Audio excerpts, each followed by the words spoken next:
Thomas Mahler's statement. I believe that's his name. The Ori director, who is bringing up an interesting conversation regarding Game Pass. And I want to talk about this because Game Pass is something that I've heavily criticized in the past, and I've had a bunch of like Xbox super fans, whatever you want to call them, tried to tell me how I'm wrong. Game Pass is super profitable.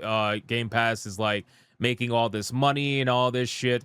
And every time they leave those comments, I always just end up finding out more information about how that's not true. And Game Pass was actually struggling quite a bit, especially when they added Call of Duty to the mix. Once they did that, I mean, they were royally screwed.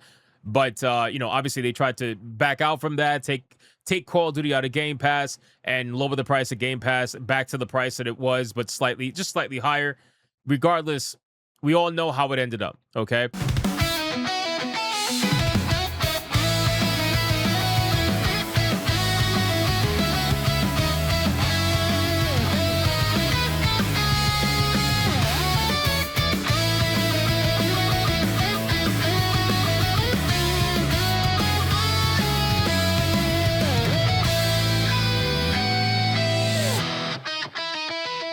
Thank you so much for watching this video, and if you guys want to see more content like this, make sure to hit that subscribe button and join me every single day, 9 p.m. over on the main channel, where you can catch me live every single day, 9 p.m. Eastern. I hope to see every single one of you there. Now back to the main video. But he says that Game Pass could have worked if Xbox didn't slop out mediocre content like a factory. Now, I know that's going to piss off a lot of super Xbox fans, okay? I know that. That's him saying it, not me. But I got to be honest with you, I kind of agree. I kind of agree to an extent. So the Moon Studio CEO argues Microsoft has not delivered enough hit games. Now, I agree with this in the sense that I think it's pretty safe to say that Xbox, at least from when Phil Spencer and Sarah Bond were involved, their goal was to make Xbox into like this huge publisher, to make Xbox into this like software-focused, huge publisher style thing, where they're going to be everywhere. They're going to be on every platform. Their video games are going to be available everywhere. It wasn't so much about their hardware. It wasn't so much about their own personal platform. It was more so about the games and being able to put them everywhere so that more people could buy the games, more people could play the games, and more people will be known as fans of Xbox video games instead of fans of Xbox hardware. At least that's how it seems anyway, right?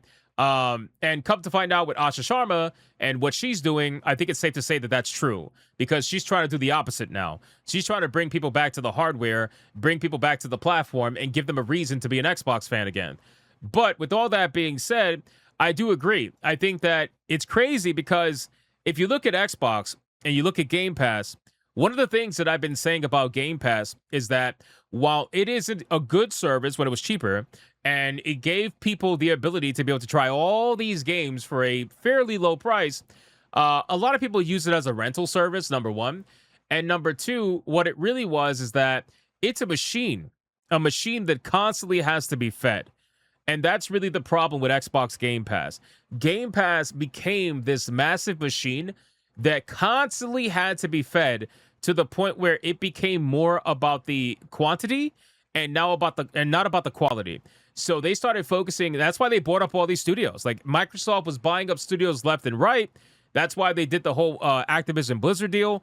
They were buying up studios left and right so that they can utilize all these studios to keep putting out these video games over and over and over and over again to keep feeding the machine. They had to keep feeding the machine that was Game Pass. And eventually what happens is you focus so much on quantity that your quality completely tanks. And I think that's what ended up happening here.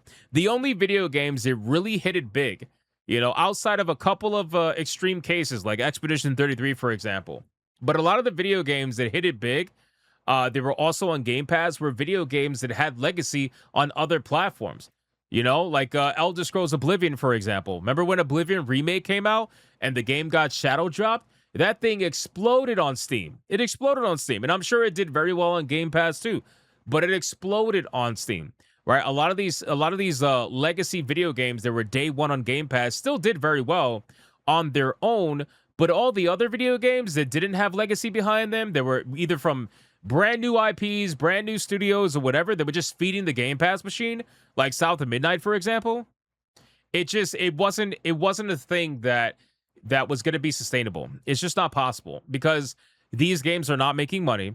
And the problem is, it's not like they're spending, 10 million, 15 million, 5 billion on these video games. Some of these video games were being spent 60, 70, $100 million, and they were having retail performance in the tens of thousands of copies. That is just unacceptable. There's no way that you can subsidize a for all intents and purposes, failing service. You can't subsidize Game Pass as it's losing money with products that are losing money. You get what I'm saying? Like, if you're going to subsidize Game Pass, you need to subsidize it with products that are making money outside of Game Pass, but they just happen to be on Game Pass. And the majority of video games that are on Game Pass were not under that definition.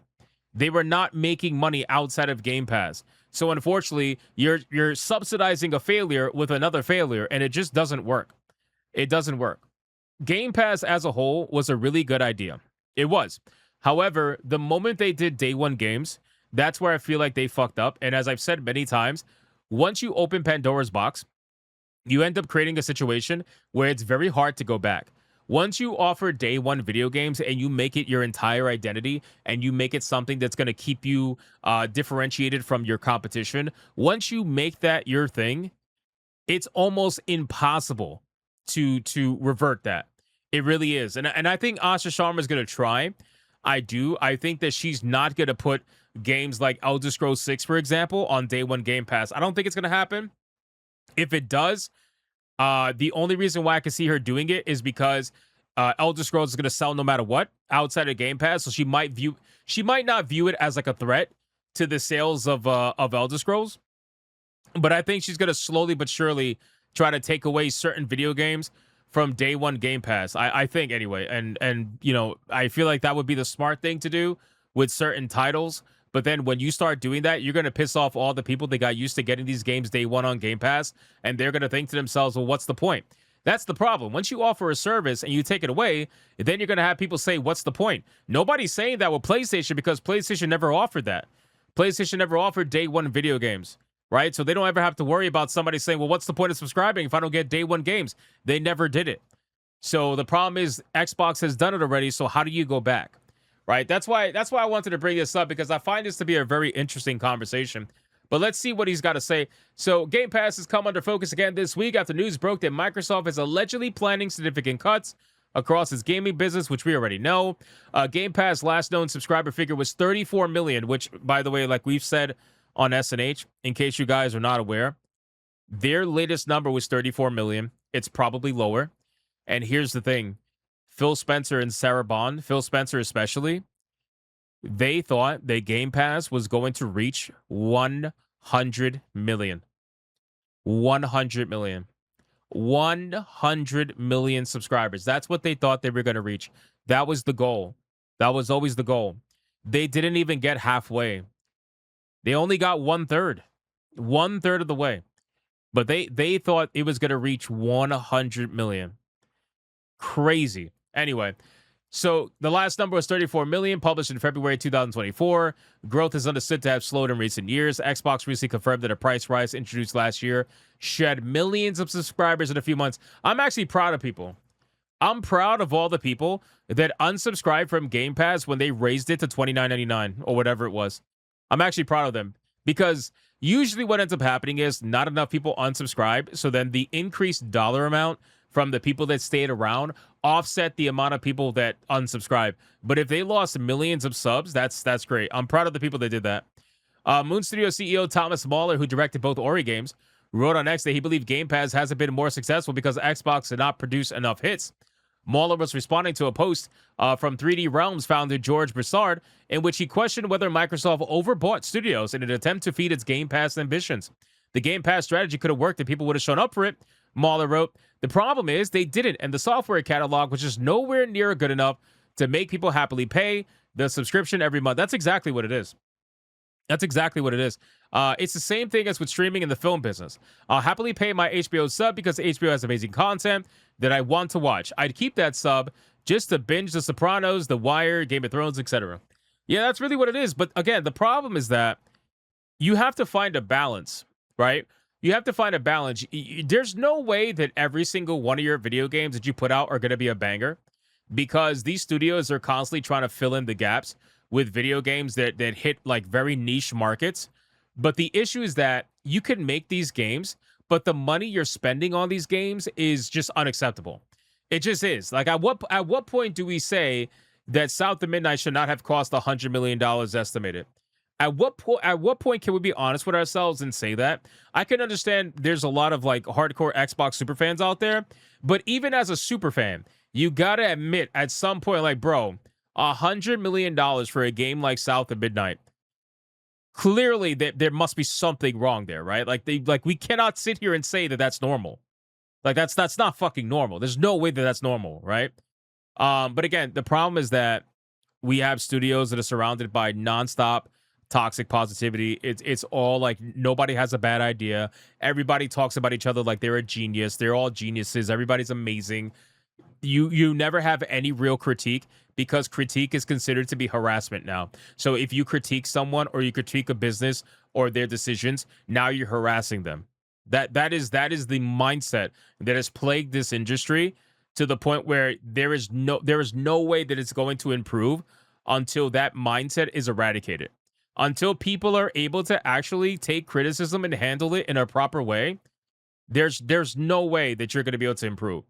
And you'll have some of the people that say, well, no, we like criticism. We just don't like getting attacked. You view everything as an attack. I have seen developers take actual criticism and shit on it. Completely shit on it. And claim that it's harassment. It's ridiculous. It really is. Anyway, it's the same as with streaming and all that nonsense we already know. But with the games, new for some reason is very, very important to players. And if your new content doesn't even remotely match the quality of the old content, you got a problem. He also added he believes Microsoft needed his studios to deliver more hits that a broad audience would want to play. But what was the big Xbox game in recent years that was just delightfully good? That game doesn't exist. Yeah, I agree. It looks like they're trying to rectify that, but I agree. As of right now, I mean, like, how many video games can you say were specifically Xbox, Xbox branded video games that were like super bangers compared to all the other nonsense they released? Even if they released a few bangers, they still had all this other nonsense that was flooding them and their Game Pass. Almost every single first-party studio in recent years has been floundering. You'd want Bethesda to create a Skyrim in space that ought to be better than Skyrim was, because that was an old game. But we got Starfield instead. Damn. That hurts, because that's true. That's rough. And that's the crux of the issue. You need the Xbox folks to and you know what's sad about that, too? Starfield still sold well.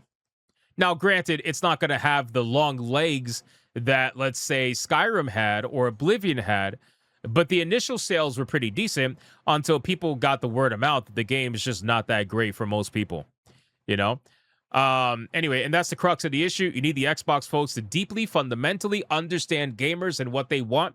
They need to understand what's a good game and what's a mediocre game. Okay, so I get this and I agree, obviously. But guys, I'm so tired of this narrative. And I hear a lot of people say this, and it's not true. It is not fucking true, okay? I just refuse to believe this, because Kathleen Kennedy proved to me that it's not true. What am I talking about?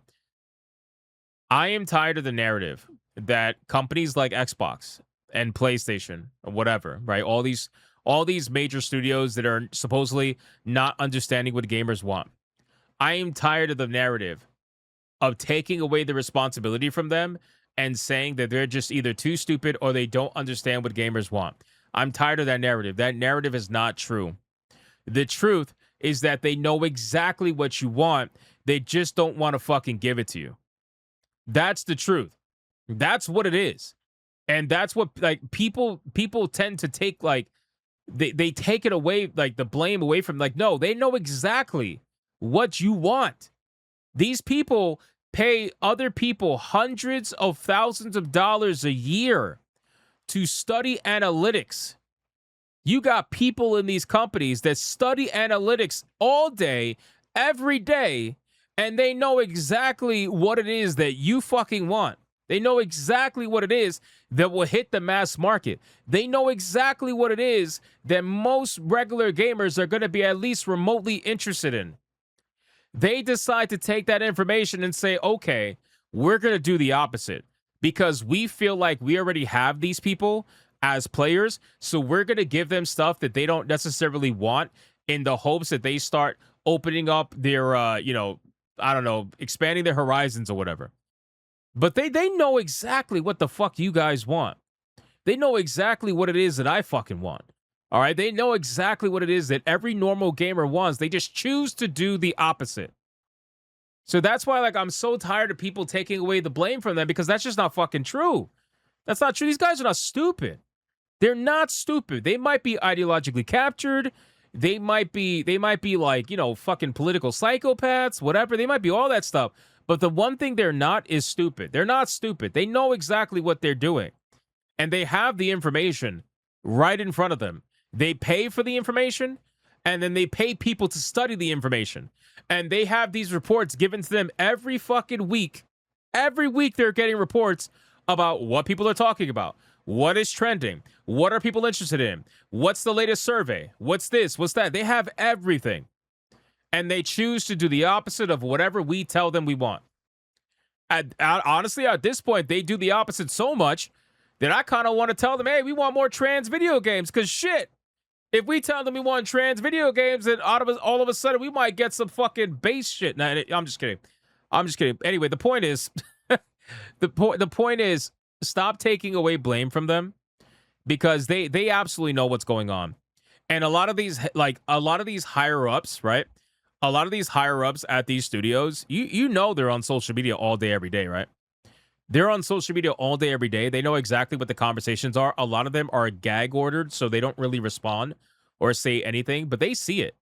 They see it. They see the conversations. They know exactly what's going on, which is why in a lot of these interviews, what do? They always address whatever the most basic version of the arguments are online. They always address it in a form of an interview asking a question, like an interviewer asking a question. So they'll preload the questions from the interviewer, and the interviewer will ask them the softball version of whatever the argument is online, right? So I'll give you an example. If they say, if somebody criticizes the way, like, I don't know, like a female character looks, right?